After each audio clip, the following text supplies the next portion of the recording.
الفرق بین ثم و ثم یعنی سا کے پیش کے ساتھ اور سا کی فتح کے ساتھ ثم اور ثم کے اندر کیا فرق ہے. اگر ہم ثم کو دیکھیں تو حرف عطف یدل علی ترتیب الزمنی ہی مع التراخی، یعنی کہ جو ہے وہ ثم وہ حروف عطف میں سے ہے جو ترتیب اور زمنی مع التراخی یعنی زمانے میں تراخی کو یعنی وقفے کے ساتھ ظاہر کرتی ہے. کیسے؟ مثال کے طور پہ جیسے ہے جاء سامیٌ ثم کریم ثم نبیل، یعنی پہلے سامی آیا پھر کریم آیا اس کے بعد نبیل آیا، یعنی کہ علی ترتیب الزمنی ہی مع التراخی زمانے کو یعنی وقت کو وقفے کے ساتھ ظاہر کرتی ہے کہ پہلے یہ کام ہوا پھر یہ ہوا.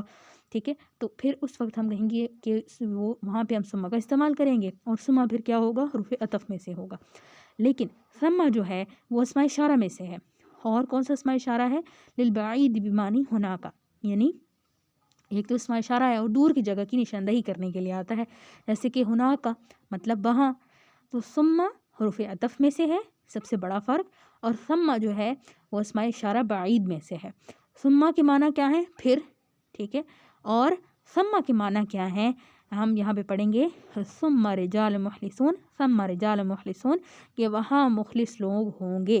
تو یہاں پہ جو ہے یہ ثم اسماء اشارہ کے لیے ہے، یعنی وہاں پہ اشارہ کر رہے ہیں کسی جگہ کی طرف کہ وہاں پہ جو ہے وہ مخلص لوگ ہیں.